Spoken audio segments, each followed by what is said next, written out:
찬송 327장 주님 주실 화평 찬양하겠습니다.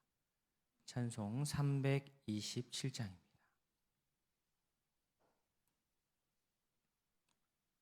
주님 주실 화평 믿음 얻기 위해 너는 정성껏 기도했나. 주의 제단 앞에 모두 바치기 전 복을 받을 줄 생각 마라. 주의 제단에 산 제사 드린 후에 주의 맘을 주장하니 주의 뜻을 따라 그와 동행하면 영생 복락을 누리겠네. 주의 밝은 빛에 항상 활동하며 선한 사업을 힘쓰겠나. 자유 얻으려면 주의 뜻을 따라 너의 모든 것 희생하라.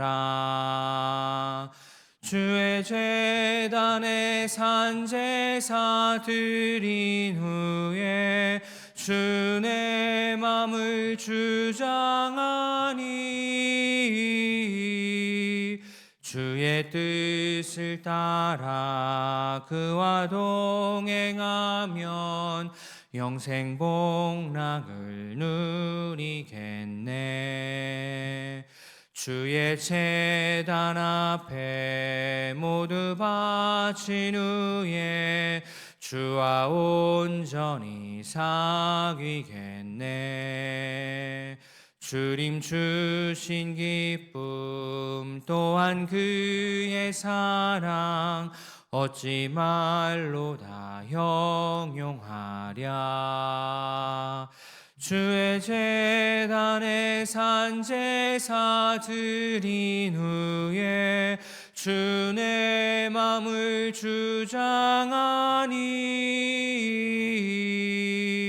주의 뜻을 따라 그와 동행하면 영생 복락을 누리겠네.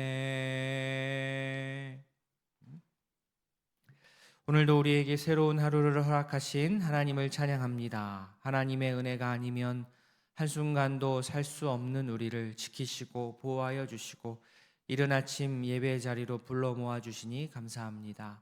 나의 몸과 마음을 주님 앞에 온전히 드리오니 받아 주시옵소서. 주께서 주시는 구원의 기쁨을 날마다 누리며 전하는 주의 자녀가 되게 하옵소서. 말씀으로 교훈하시는 하나님께 순종하는 성도 되게 하옵소서. 이 아침 감사의 예물로 주님께 예물 드린 손길이 있습니다.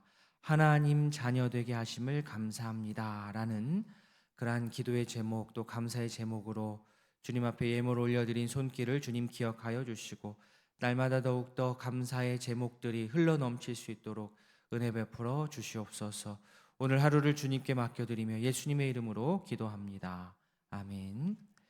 하나님의 말씀 역대상 24장입니다. 구약 645면 역대상 24장 본문은 전체인데요. 우리 읽기는 19절까지 읽겠습니다. 24장 1절부터 19절까지 한 절씩 교독하겠습니다. 아론 자손의 계열들이 이러하니라. 아론의 아들들은 나답과 아비후와 엘르아살과 이다말이라. 나답과 아비후가 그들의 아버지보다 먼저 죽고 그들에게 아들이 없으므로 엘르아살과 이다말이 제사장의 직분을 행하였더라. 다윗이 엘르아살의 자손 사독과 이다말의 자손 아히멜렉과 더불어 그들을 나누어 각각 그 섬기는 직무를 맡겼는데 엘르아살의 자손 중에 우두머리가 이다말의 자손보다 많으므로 나누는 것이 이러하니 엘르아살 자손의 우두머리가 16명이요 이다말 자손은 그 조상들의 가문을 따라 8명이라. 이에 제비 뽑아 피차에 차등이 없이 나누었으니 이는 성전의 일을 다스리는 자와 하나님의 일을 다스리는 자가 엘르아살의 자손 중에도 있고 이다말의 자손 중에도 있음이라. 레위 사람 느다넬의 아들 서기관 스마야가 왕과 방백과 제사장 사독과 아비아달의 아들 아히멜렉과 및 제사장과 레위 사람의 우두머리 앞에서 그 이름을 기록하여 엘르아살의 자손 중에서 한 집을 뽑고 이다말의 자손 중에서 한 집을 뽑았으니 첫째로 제비 뽑힌 자는 여호야립이요 둘째는 여다야요 하림이요 셋째는 수오림이요 다섯째는 말기야요 여섯째는 미야민이요 일곱째는 학고스요 여덟째는 아비야요 아홉째는 예수야요 열째는 스가냐요 열한째는 엘리야십이요 열둘째는 야김이요 열셋째는 훗바요 열넷째는 예세부압이요 열다섯째는 빌가요 열여섯째는 임멜이요 열일곱째는 헤실이요 열여덟째는 합비세스요 열아홉째는 부다야 스물한째는 야긴이요 스물두째는 가물이요 스물셋째는 들라야로 스물넷째는 마아시아라. 같이 봅니다. 이와 같은 직무에 따라 여호와의 성전에 들어가서 그의 아버지 아론을 도왔으니 이는 이스라엘의 하나님 여호와께서 명하신 규례더라. 아멘. 24장 시작하는 그 부분에 소제목이 이렇게 달려 있습니다. 제사장 직분을 맡은 사람들, 제사장 직분을 맡은 사람들이라는 이 소제목과 같이 제사장들 조직을 어떻게 정비하느냐 뭐 이런 말씀입니다. 제사장 조직은 아론의 아들들을 중심으로 나눕니다. 아론의 아들들은 모두 4명인데요. 나답, 아비후, 엘르아살, 이다말인데 이 엘르아살과 이다말 이 2명만 제사장의 계보를 이룹니다. 제사장 사역과 순번을 짤 때 이걸 어떻게 하느냐? 공평하게 모두에게 불평이 없도록 공평하게 하기 위해서 구약 당시에 이 제비 뽑기 제도를 사용합니다. 5절 말씀 한번 다시 보시면 이에 제비 뽑아 피차에 차등이 없이 나누었으니 이는 성전의 일을 다스리는 자 하나님의 일을 다스리는 자가 엘르아살 자손 중에도 있고 이다말 자손 중에도 있습니다. 공평하게 하려고 제비를 뽑았습니다.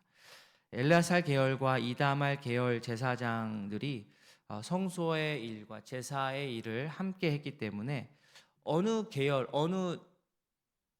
어느 집안 사람이든지 어느 계열이든지 상관없이 모두 성소 일과 제사 드리는 일, 제사장이 할 모든 일을 다 같이 균등하게 나누어서 했습니다.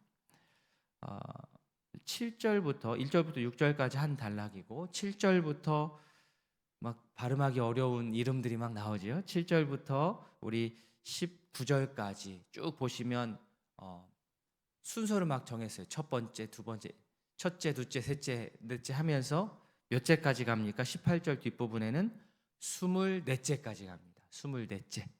그러니까 계산을 해보면 그런 거죠. 24개 조, 24제라는 것은 조가 24개가 있다는 거예요.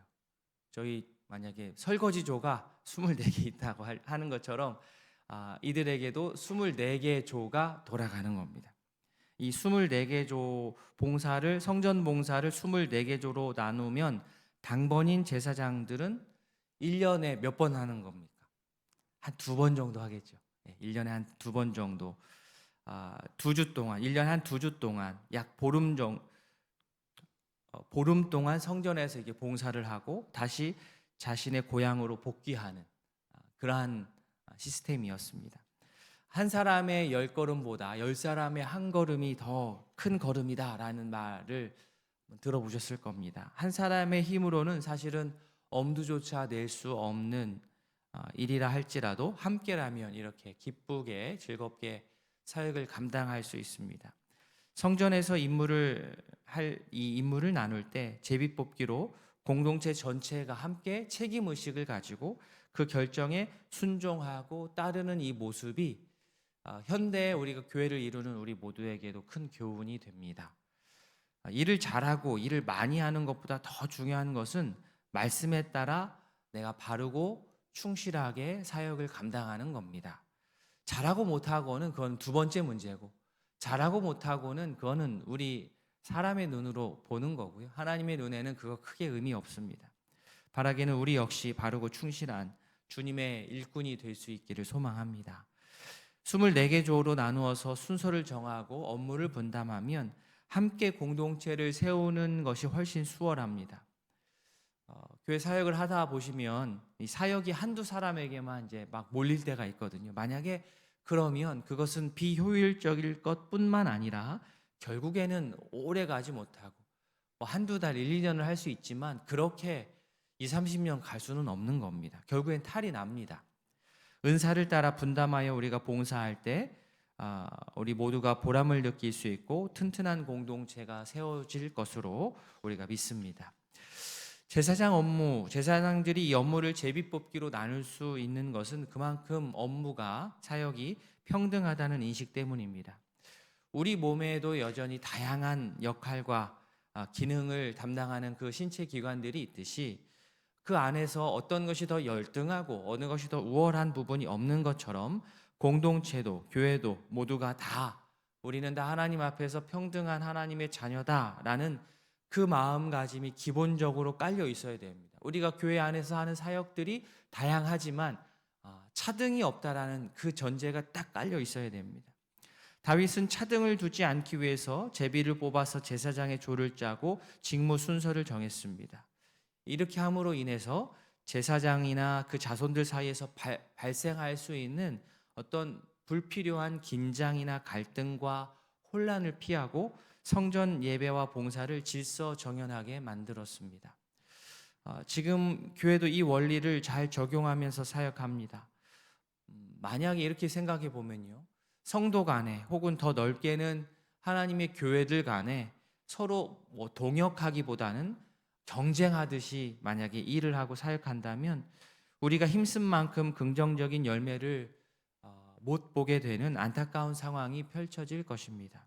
서로 시기하기보다는 서로 존중하고 또 서로 비교하기보다는 서로의 사역들을 인정하고 칭찬할 때, 격려할 때 하나님의 교회는 더욱더 아름답게 세워져 갑니다.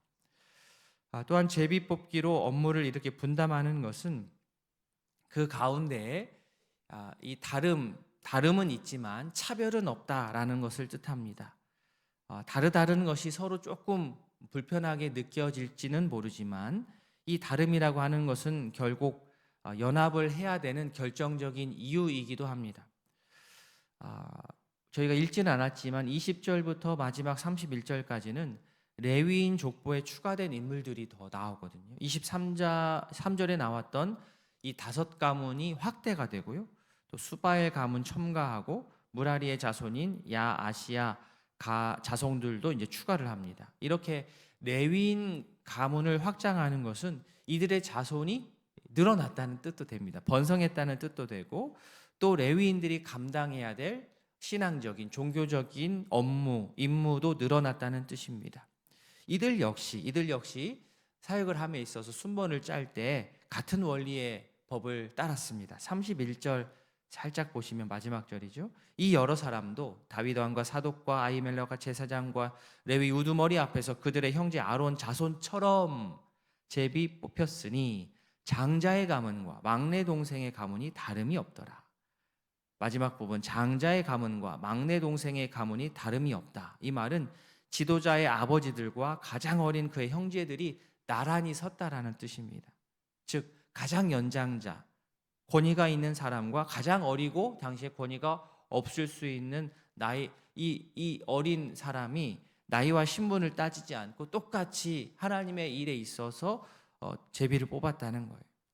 모든 가문의 레위인이 동등한 자격으로 제비 뽑기에 참여했고 동등하게 감당했습니다. 사실 인간적인 생각으로는요, 장자의 가문에서 더 큰 목소리 내고 싶기도 하고 자신의 경륜이 많은 것, 자신 높은 자리를 더 내세우고 싶은 그런 의도가 있을지 모르지만 그렇게 하지 않았습니다. 공정한 절차를 통해서 누구에게나 공평하게 섬김의 기회가 주어졌습니다. 성전 봉사는 레위인이면 누구나 감당해야 할 특권이자 의무이기 때문에 그렇습니다. 정말 사역을 잘하는 한두 명이 여러 사역을 감당하는 것보다 특출나지 않아도 성실하면서 묵묵하게 섬기는 그러한 여러 명의 성도가 함께 사역을 나누어 감당하는 것이 훨씬 더, 말씀을 보시면 그게 더 성경적이라는 것을 우리가 알 수 있습니다.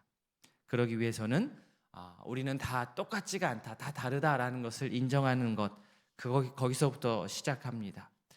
바라기는 내가 열심히 사역하는 것도 중요하지만 그것을 넘어서서 이제는 누군가에게 사역을 권하고 또 누군가에게 내 사역을 알려주고, 또 신앙의 연륜이 많은 분은 어떻게 해요? 가면 갈수록 상대적으로 어렵고 힘든 사역의 자리, 잘 보이지 않는 사역의 자리로 옮기고 하면서 이러한 선한 섬김의 모습이 공동체 안에서 순환을 이루고 돌고 돌아야 합니다.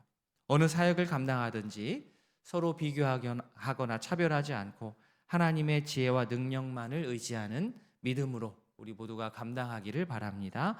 어떤 일로 우리를 부르시든지 간에 하나님께서 가장 쓰시기에 편하도록 내 자신을 준비하는 지혜롭고 충성된 하나님 나라 일꾼들이 될 수 있기를 진심으로 소원합니다. 아멘. 오늘 두 가정을 위해서 기도하겠습니다. 우리 안준규 집사님 가정, 말씀에 지혜 주시기를, 건강과 물질, 우리 예지 청년의 취업을 위해서 기도해 주시기 바랍니다. 김순종 권사님 가정, 가족의 영육 강건과 하나님 앞에서 하나 될 수 있도록 언행일치의 삶을 살 수 있도록 우리 권사님 가정 기도 제목 기억하면서 기도해 주십시오. 이렇게 두 가정을 위해서 함께 기도함과 동시에 오늘 함께 나눈 말씀 기억하시고 우리 환우들의 건강 회복을 위해서, 속해 있는 목장과 전도의 식구들을 위해서, 또 세계가 지금 전쟁의 소식으로 또 흉흉합니다. 전쟁 터지지 않도록 평화가 일어날 수 있도록 기도해 주시고, 더불어서 우리나라와 민족을 위해서도 기도해 주시고, 개인의 기도 제목으로 주님 앞에 아뢰도록 하겠습니다. 다 함께 기도하겠습니다.